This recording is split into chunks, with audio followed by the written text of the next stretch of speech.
Thank you. Thank you.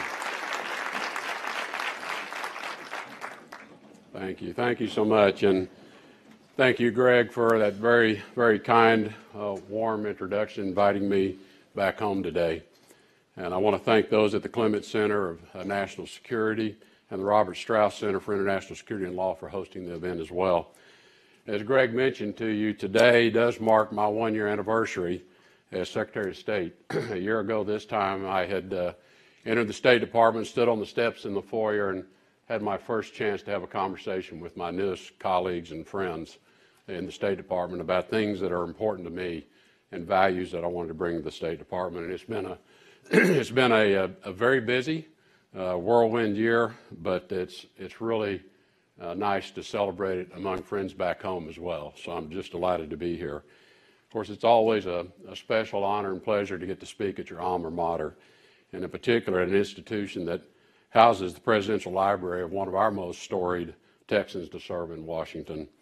LBJ bemoaned, as some of you may know, what he considered an East Coast elitist approach to foreign policy. He once said, I don't believe I'll ever get credit for anything I do in foreign affairs, no matter how successful it is, because I didn't go to Harvard. I didn't either. And worse, I'm an engineer. But I got one up on LBJ. He didn't go to the University of Texas. I have said before that this university shaped me in so many ways, both personal and professional. An interesting story, when I was a freshman in the Longhorn Band, a group of about 100 members of the band flew down to Peru for a special mission trip. There had been a major earthquake in Peru and an enormous refugee problem coming out of the mountains into the area of Lima, and a group of Texans went down to help raise money and bring awareness to the situation. It was an extraordinary trip. Interestingly, first passport I got. Went to the passport office, got my first passport. First foreign country I ever visited was with the University of Texas Longhorn Band of Peru. And it was interesting. It was a very successful trip. The band was a huge hit down in Lima, and the U.S. ambassador to Peru even expressed he had some concerns that the Eyes of Texas was going to replace the Star-Spangled Banner as the official anthem at the events. Regrettably, we left for that trip after a loss at the Cotton Bowl, but the show band of the Southwest won in Peru, I assure you. So as I look to the coming weeks, when I will return to Peru on my first multi-stop visit to Latin America as Secretary of State, it does feel a bit like coming full circle. And I'm proud today, UT Austin's Teresa Lozano Long Institute of Latin American Studies, its Mexico Center, and its host of international programs do contribute to educate students about this very important region of the world. This trip comes at an important time for the Western Hemisphere. This diverse region, which includes Canada, Mexico, South America, and the Caribbean, is a priority for the United States for reasons other than simply our geographic proximity. We share an interwoven history and chronology. Our nations still reflect the New World optimism of limitless discovery. And importantly, we share democratic values, values that are at the core of what we believe, regardless of the color of our passport. And for generations, U.S. leaders have understood that building relationships with Latin American and Caribbean partners is integral to the success and prosperity of our region. In 1889, at the urging of then Secretary of State James Blaine, the United States hosted the first International Conference of American States, the precursor to today's OAS, or Organization of American States. At the beginning of the 20th century, President Teddy Roosevelt visited Panama, the first foreign visit of a U.S. sitting president in our history. And during the 1960s, President Kennedy established the Alliance for Progress, his ambitious plan to strengthen economic cooperation among the United States and the hemisphere, and to, in his words, eliminate tyranny from a hemisphere in which it has no rightful place. Today, we share these same goals as the visionary leaders before us to eliminate tyranny and to further the cause of economic and political freedom throughout our hemisphere. As 2018 begins, we have a historic opportunity to do just that. A few weeks ago, the United States co-hosted a ministerial with our counterparts in Canada and Vancouver. 20 countries joined us to discuss the global threat posed by North Korea. In April, Peru will host the Summit of the Americas to highlight our region's commitment to fighting corruption. 2 months later, Canada will host the 44th G7 Summit. And at the end of this year, the G20 states will convene in Buenos Aires, the first South American city ever to host.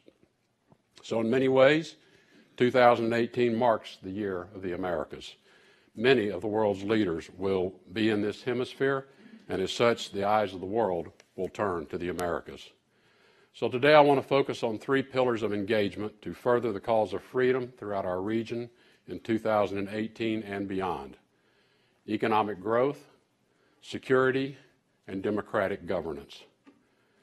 The hemisphere has significant potential for greater economic growth and prosperity.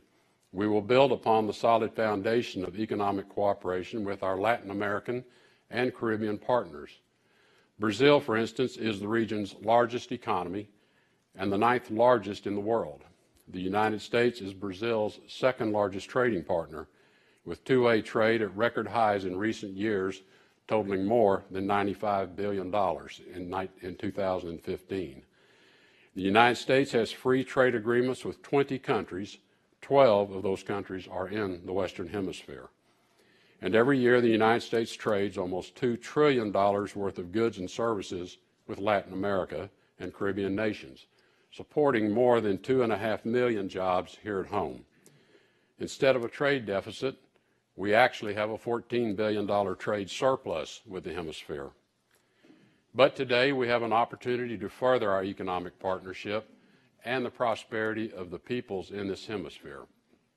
An important step to strengthen North American economic prosperity and integration is to modernize the North American Free Trade Agreement, or NAFTA.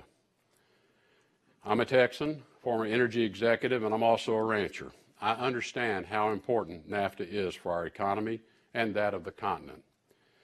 But it should come as no surprise that an agreement put into place 30 years ago, before the advent of the digital age and the digital economy, before China's rise as the world's 2nd largest economy, that NAFTA would need to be modernized. Our aim is simple: to strengthen our economy and that of all of North America, to remain the most competitive, economically vibrant region in the world. We appreciate the hard work of our Mexican and Canadian counterparts throughout these negotiations. Last week, we concluded round 6, and we will continue to work toward a modernized agreement with another round scheduled next month. Building greater prosperity by integrating the wealth of energy resources within the hemisphere is an opportunity that is unique in the world to the Americas. Over the past decade, North America has been leading an energy renaissance. By 2040, North America is expected to add more oil production to the global markets than the entire rest of the world combined, and more gas production than any other single region. The flow of crude oil, natural gas, refined products, and electricity already crosses our borders in both directions, leading to greater reliability, more efficiency, and lower costs to consumers. Our continent has become the energy force for this century, thanks in large part to rapid expansion in natural gas and tight oil production, and of course thanks to some great engineers, many produced right here at UT. The rest of the hemisphere can use the North American experience as a model. We see a future where energy connectivity from Canada to Chile can build out and seize upon energy integration throughout the Americas, delivering greater energy security to the hemisphere and stability to growing economies. South America is blessed with abundant energy resources. Colombia, Peru, Brazil, Guyana, and Argentina all have significant undeveloped oil and natural gas. The United States is eager to help our partners develop their own resources safely, responsibly, as energy demand continues to grow. Excuse me.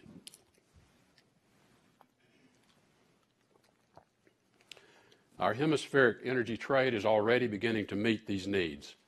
36% of U.S. liquefied natural gas exports since 2016 have landed in Latin America. That's more than any other region in the world. Between now and 2030, Latin America is expected to spend at least $70 billion on new electric power generation plants to fuel economic growth. Many of those plants will be powered by natural gas. The United States should be a substantive and reliable supplier. By building out a more flexible and robust energy system in our hemisphere, we can power our economies with affordable energy. We can lift more people out of poverty, and we can make our hemisphere the undisputed seat of global energy supply. To support and capture this opportunity requires the opening of more market economies. The opening of energy markets in Mexico, for example, has led to greater private investment, more competition, and more energy trade with the United States than ever before. Truly a win-win. Further south, we are partnering with Central America to strengthen its regional electricity market and modernize its grid. Creating stronger Central American economies by lowering energy costs is critical to building a more secure Central America. We have the chance to develop an energy partnership that spans the Western Hemisphere to the benefit of all of our citizens. We cannot afford to squander this moment. The transition to more market-based economic reforms are not limited to the energy sector. Argentina, under President Macri's leadership, has made monumental strides in delivering reforms to open the Argentine economy and pursue growth for all Argentinians. Its historically high inflation rate is finally decreasing. GDP is going up, spurred on by investment and soaring consumer confidence. And 1 week after the U.S. Congress passed landmark tax reform policy, Argentina's legislature took action to overhaul their tax system as well. All of these efforts are making the second largest economy in South America ripe for more investment and growth. We hope more countries take a similar path to help the entire hemisphere grow in prosperity. But for prosperity to take root, we must create the conditions for regional stability. Economic development and security reinforce each other. When individuals are living in poverty, a life of crime can look like the only opportunity available to make a living. Legal and illegal immigration increases as people look for more opportunity elsewhere. And innocent people are more likely to become victims of drug cartels, human traffickers, and corrupt law enforcement authorities. The United States approach is holistic. We must address security and development issues side by side. You cannot expect to have one without the other. The most immediate threat to our hemisphere are transnational criminal organizations, or TCOs. In their pursuit of money and power, TCOs leave death and destruction in their wake. As humans, weapons, opioids, and other drugs are smuggled, law enforcement and civilians become the targets. Here at home, Americans do not necessarily see the day-to-day violence that is so common in other parts of our hemisphere. But U.S. demand for drugs drives this violence and this lawlessness. We acknowledge our role as the major market for illicit drug consumption and the need for shared approaches to address these challenges. The opioid epidemic we are facing in this country is a clear, tragic representation of how interconnected our hemisphere truly is. Violence and drugs do not stop at our southern border.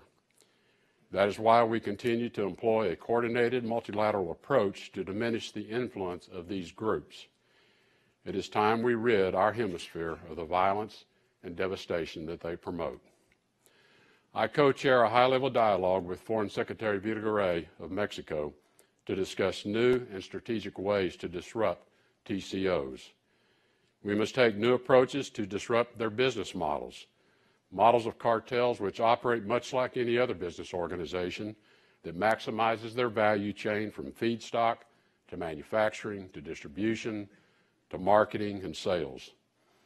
The second meeting of our dialogue was held in Washington this past December, which included Secretary Nielsen of the Department of Homeland Security and Attorney General Jeff Sessions, as well as our Mexican counterparts. We also had with us law enforcement representatives from both countries.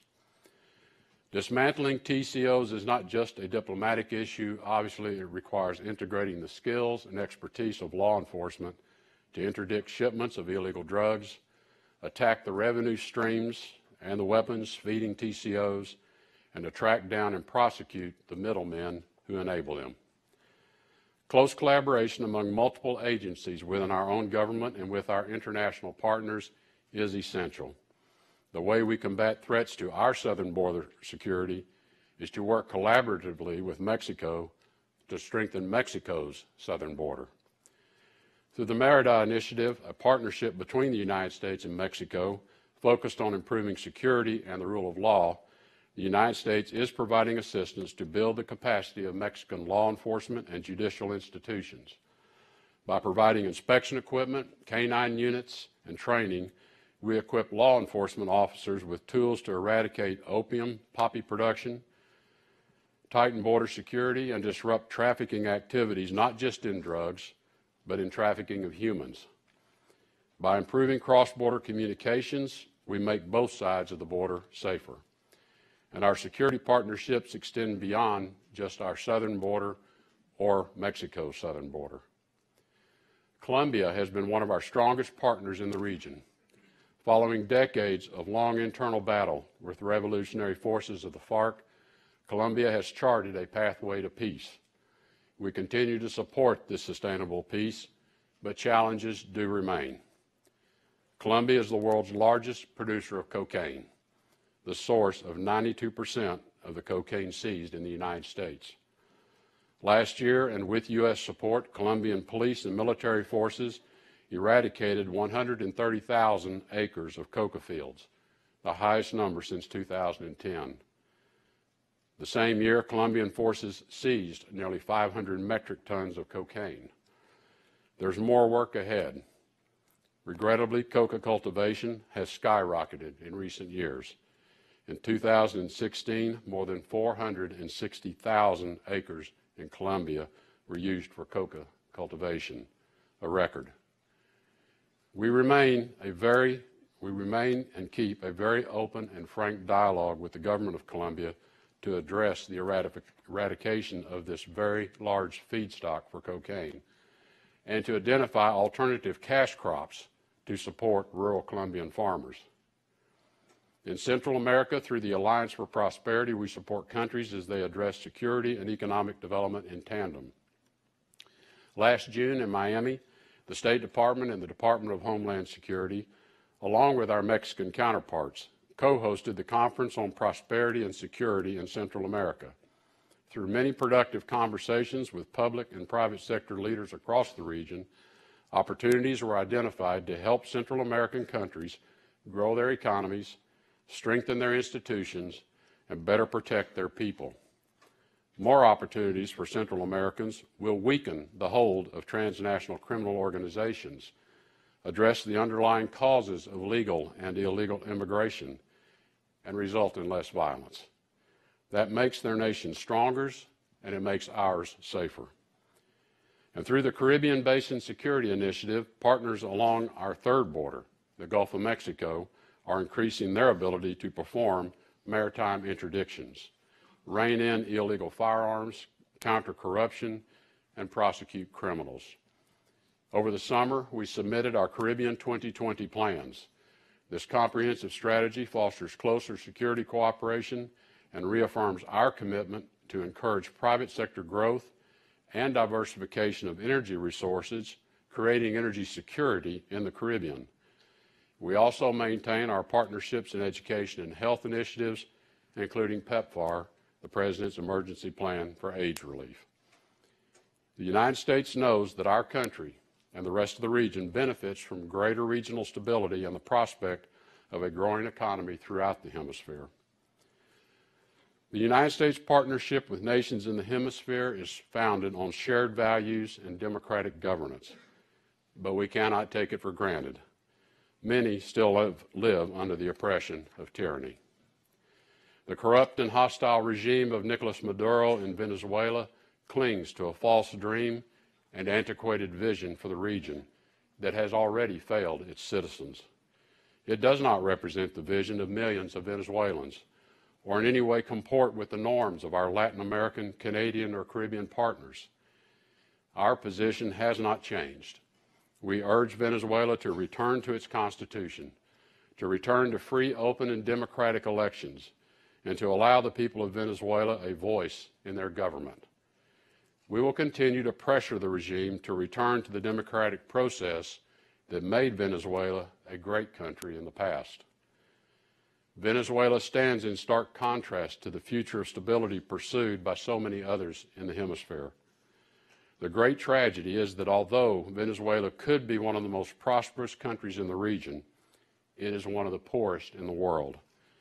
Venezuela GDP growth in 2004 was as high as 18%. 10 years later, it is nearly a negative 4%, all the result of man-made collapse. Venezuela boasts the world's largest proven oil reserves, but riches are reserved only for the ruling elites. As a consequence, the people suffer. Venezuelans are starving. Looting is common, and the sick do not receive the medical attention they desperately need. Venezuelans are dying of malnutrition and disease. There has been no natural disaster, nothing like that earthquake that took me to Peru. The Venezuelan people suffer because of a corrupt regime that steals from its own people. The Maduro regime is squarely to blame and must be held to account. The United States has imposed sanctions on more than 40 current or former Venezuelan government officials, individuals who support Maduro and his efforts to undermine democracy.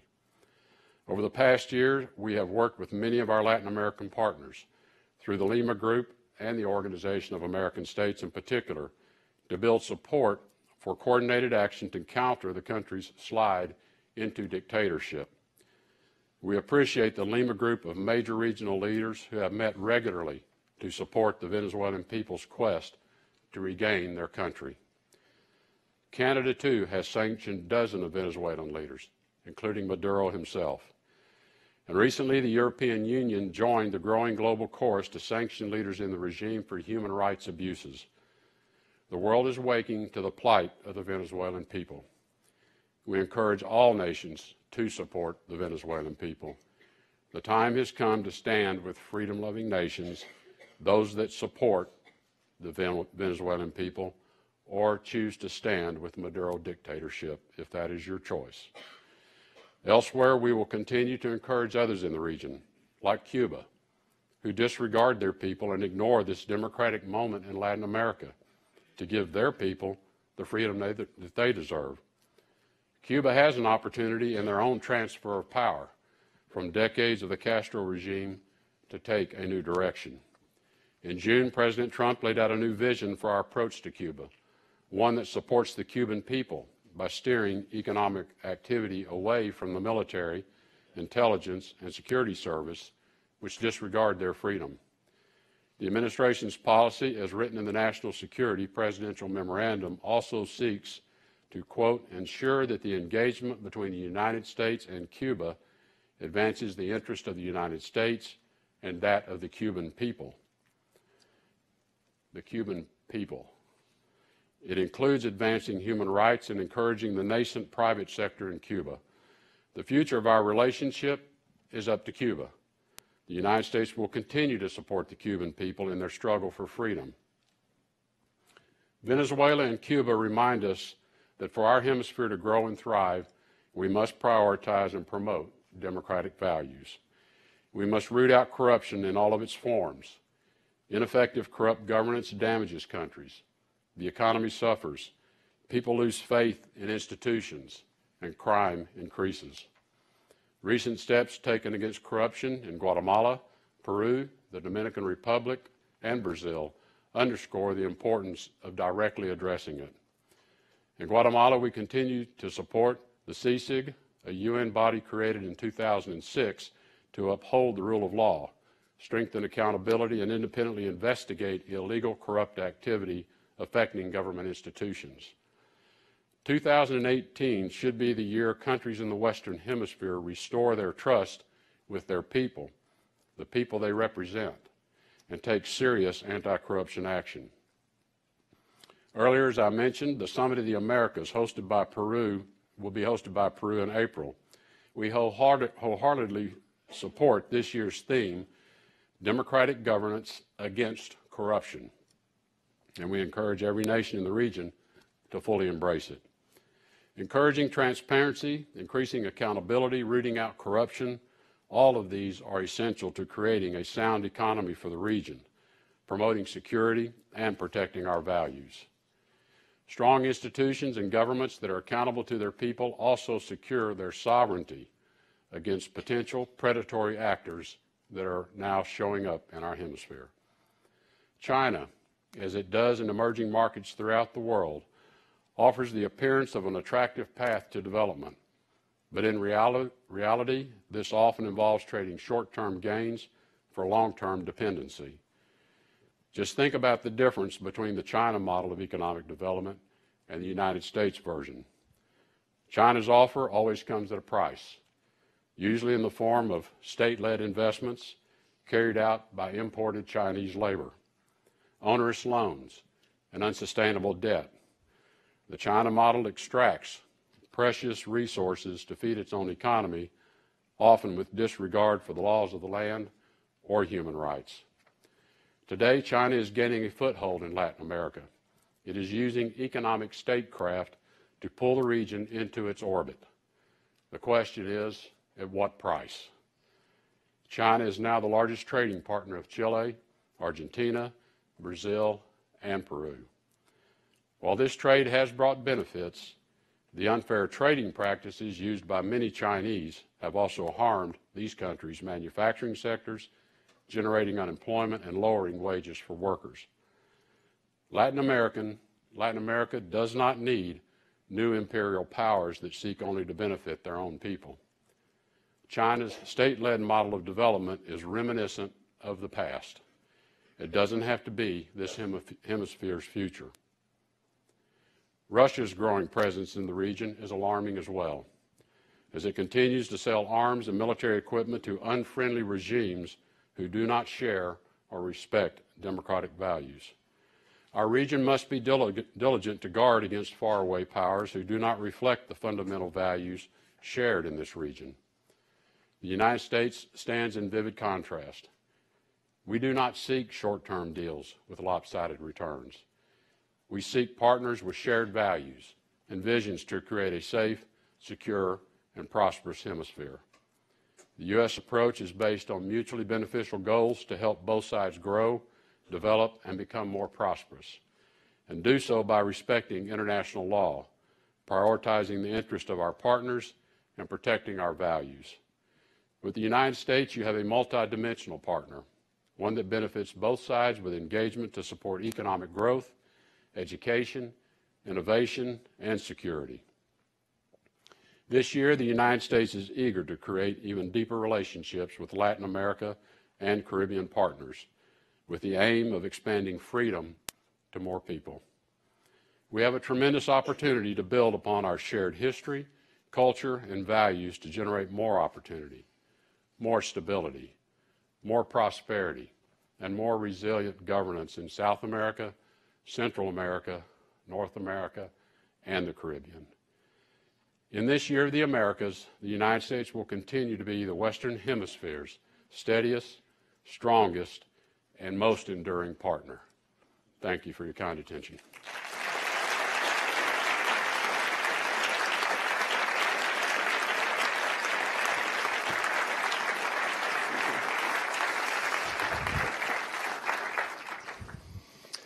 Well, as many of you know, my name is Will Inboden. I'm the Executive Director of the Clements Center and a professor at the LBJ School of Public Affairs, a couple of your hosts for today, and honored to have so many of our students here in the audience, and we're going to be hearing from a few of those students in a little bit. Mr. Secretary, as you and I were visiting out back beforehand, we were remembering the first time we met was a couple of years ago, and at that time you were in the private sector, and I had given a foreign policy speech to a group of UT alums of whom you were in the audience, and As we recalled, you asked me some very probing questions in that after my lecture, what goes around comes that's around. right. The tables have turned, sir. I don't think either of us expected 2 years later we'd be here on the one-year anniversary of being secretary. So anyway, so my turn to ask some questions. I'm going to ask the secretary a few questions. We'll have a colloquy here, and then we're going to hear from a few of our students as well. So, Mr. Secretary, I'm a historian by training, and whenever I'm looking at current foreign policy issues, I always like to think about the historical context. And as our history students here will know, in a few years we celebrate the 200th anniversary of the Monroe Doctrine, which for a very young United States was our assertion of our efforts to keep European colonial powers out of the Western Hemisphere, to protect our security, but also to promote the three pillars of the speech you talked about today: security, liberty, and prosperity. So you as secretary, you kind of inherit that 200-year tradition. Looking back, how would you regard the Monroe Doctrine? Has it been more of a success or a failure, especially as you look at our challenges today? Well, I think it clearly has been a success because, as I mentioned at the top, what binds us together in this hemisphere are shared democratic values. And while different countries may express that democracy not precisely the same way we practice democracy in this country, the fundamentals of it, respect for the dignity of the human being, respect for the individual to pursue life, liberty, happiness, those elements do bind us together in this hemisphere. So I think it clearly was an important commitment at the time, and I think over the years that has all continued to frame the relationship. Having said that, it's easy for the United States as a country, because of our size and our engagements with so many countries and regions around the world, to, through nothing more than just perhaps a period of neglect, to let certain relationships atrophy a bit. And I think we've gone through those periods of time in our history as well. And if you look back, and whether you can go by individual country or regionally as well, due to other events, sometimes I think we have forgotten about the importance of the Monroe Doctrine and what it meant to this hemisphere and maintaining those shared values. So I think it's as relevant today as it was the day it was written. Okay, cool. John Quincy Adams would be happy to hear that. So, you mentioned in your speech NAFTA and the ongoing renegotiations and efforts to bring it up to speed. And it was on the presidential campaign trail in 1980 that candidate Ronald Reagan was the first American political leader to call for a North American Free Trade Accord, which soon thereafter became NAFTA. So as you mentioned, we've been living with this vision and this reality for quite a while. As our country is in the midst of the NAFTA renegotiations, what would you describe as what have been the strengths and the weaknesses of NAFTA as currently constituted?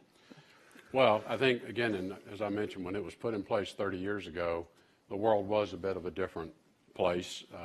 Supply chains didn't function the way they do today. Again, I mentioned the advent of the digital age, the digital economy, which has completely disrupted supply chains and how they function. The rise of China now as the second largest economy in the world, and China growing its economy by spreading out its own trading relationships. All of those have had an impact on NAFTA's ability to respond to the agreement. And that's why I think we think about it as a need to modernize the agreement. I think the strength of building upon the fact that with shared borders, there are clear efficiencies to be gained that serve all three countries well and creates more value. And that's in the global world of competition and trade, and whether you're building automobiles or whatever you're manufacturing or whatever you're doing agriculturally, you are competing with others. And when we can integrate the strengths of these three countries that share this border, if we can lower our cost of supply by that much, we just won. We just beat the other trading partners. And I think that it was always the vision in the beginning. And I think where it's having trouble and struggling today is because it's not been able to respond to that outside competitive force as effectively as perhaps it should. So we're hoping we can get to a modernized agreement. I'm not directly engaged in those negotiations. I stay close to them because they do intersect with our foreign policy agenda as well. I can tell you these are tough negotiations, and I'm sure some of you are hearing about that.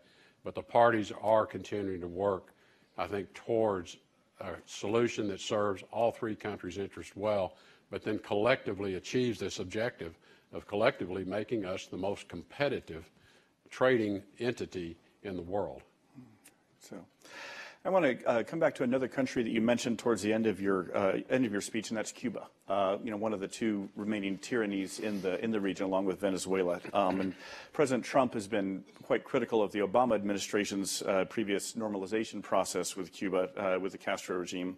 But as you mentioned in June, when the president announced some new regulations, or a few months ago in November, when he announced some new regulations, some Cuban American groups worried that those didn't go far enough in reversing the previous administration's policies. So what would you say are your strategic priorities towards Cuba going forward?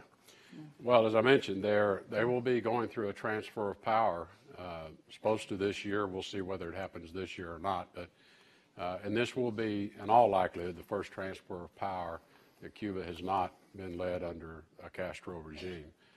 So that we think there are opportunities, perhaps, for an opportunity to shift towards a more open and democratic future. That's what we're hoping.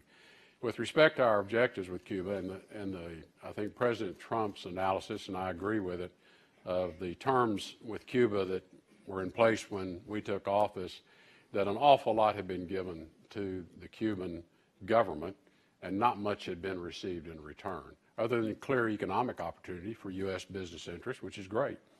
But that was coming on the backs of the Cuban people, who are still very repressed. So we have taken a shift. We've preserved a lot of that, but basically said, yes, we do want to support the Cuban people. We're not interested in supporting the Cuban regime. And as you know, the government and the security forces and others have a significant presence in almost all economic activity. So one of our objectives was to separate that and allow the Cuban people to have a more full, rewarding participation in that economy, and limit what the government is benefiting from through their ownership. So that was one of the significant changes. But again, it's all directed at how do we help the Cuban people. That's what we want to do, is help the Cuban people. And we're hopeful, and we do stay engaged with the Cuban authorities that in this transition, can they find their way to maybe a different future? I don't know. We'll see. Yeah, we'll see. Great. Well, as a professor, I could go on all day with more and more of my questions than that, but I think we'll all be a little more interested to hear from some of our students. So we've got a number of students with questions for you. Okay. And we've got microphones that are coming down the alleys. And all the rest of you, if you're not a student, sorry, no questions from you. All right, let's see.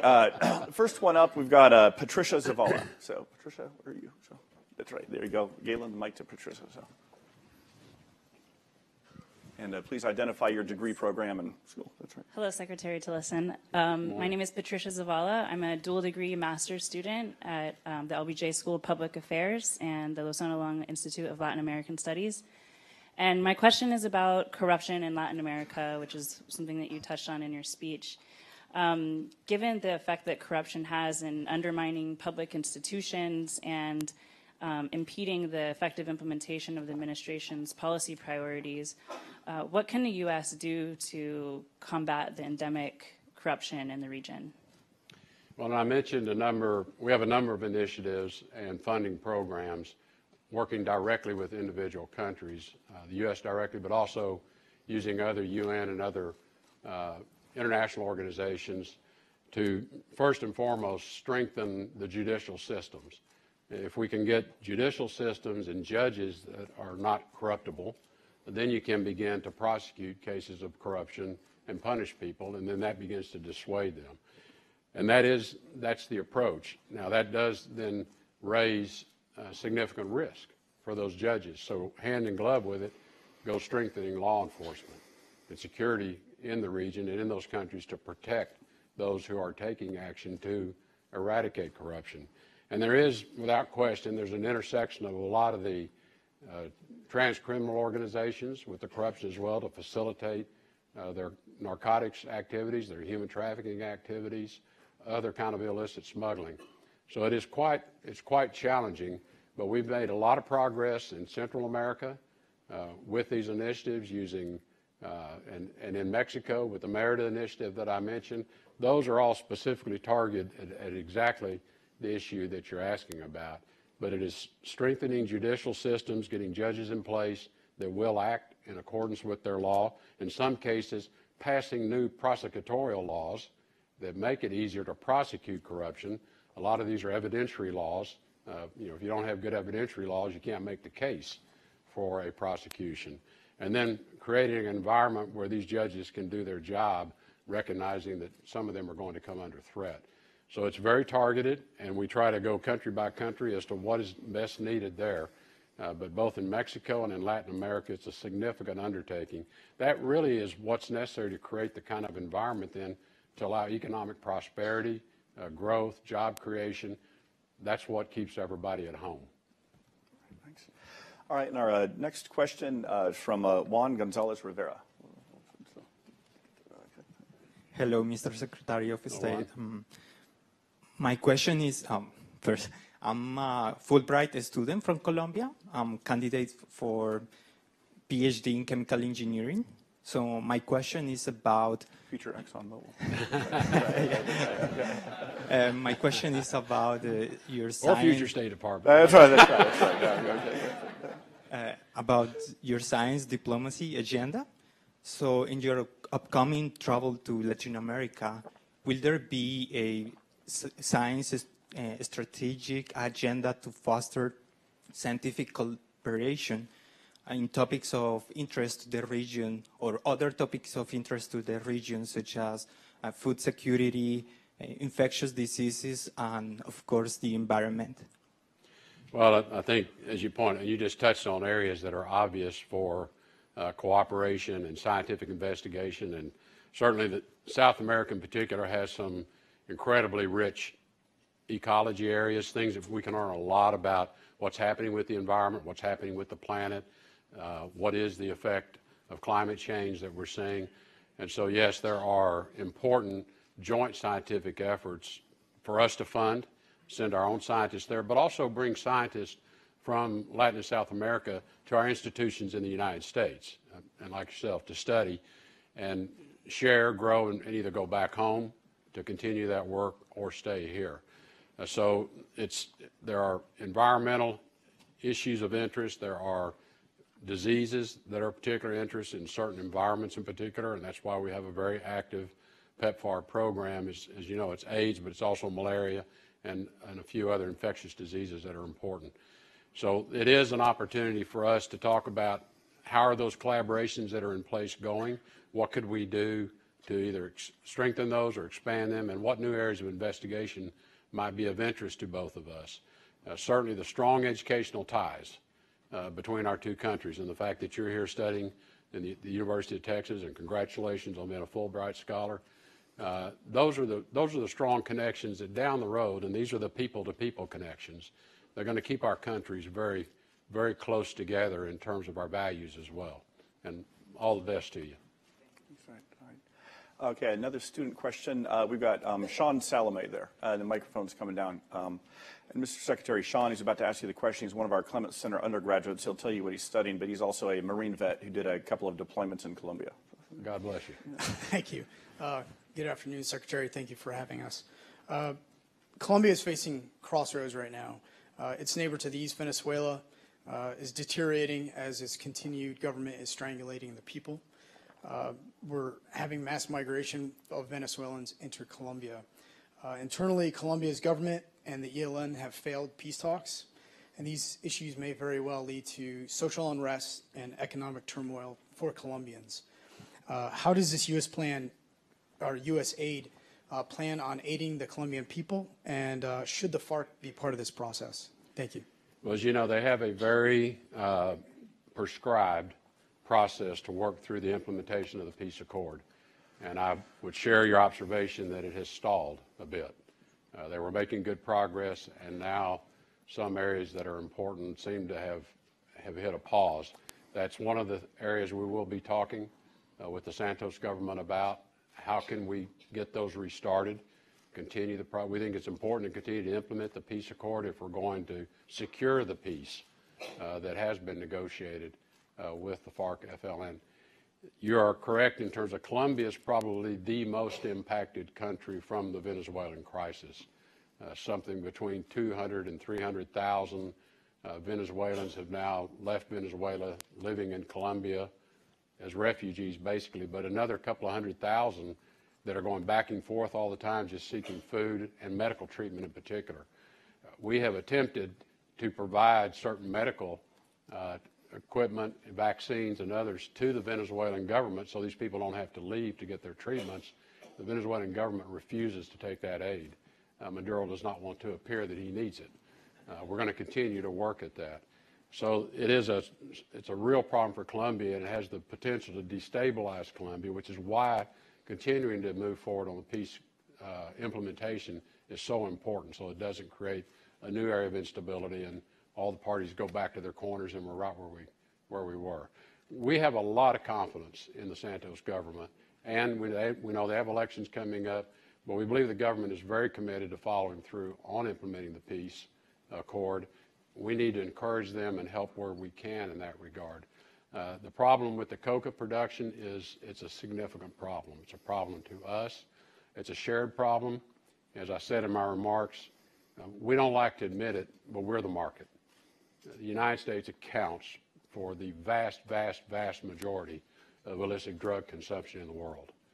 And until we address that problem at home, it's a bit awkward to hold them solely accountable for being the supplier. So that's why we're working through these integrated dialogues to put the whole supply chain together. Let's own the consumption problem. We have to own that. They need to own the supply side. So in Colombia, we've got a lot of issues to deal with, but we also think Colombia is an enormous country of opportunity, and they have everything they need to be wildly successful. And we believe they can be and they will be, and we just need to support them and encourage them to get on with implementing the peace accords. But thank you for the question. All right, and then next question is from Allison. Allison, that's right, yeah. The mic's going to you. Remember, please identify your degree program. Thanks. Hi, Secretary Tillerson. Thanks so much for taking our questions. My name is Allison Swadek. I'm a second-year Master of Public Affairs student at the LBJ School of Public Affairs. My question is about the Merida Initiative, the security partnership between the U.S. and Mexico that you alluded to in your speech. You mentioned the importance of rule of law and fighting organized crime. Congress appropriated $2.8 billion to the Merida Initiative in 2008, but there's $1 billion left to spend. How do you think the U.S. should best spend that money in order to promote security for both nations? Well, in order to spend the money, we also need the cooperation with the Mexican government of where do they agree we can help them the most. So oftentimes the pace of that is coming to agreement with them on where they are willing, and we can work with them. We continue to believe that we can provide them significant training in law enforcement because they need more law enforcement personnel, training of people to build their forces up, and new kinds of training to deal with the cartels in particular. Regrettably, the cartels have become more powerful. They are extremely well armed. Most of those arms are coming from the United States.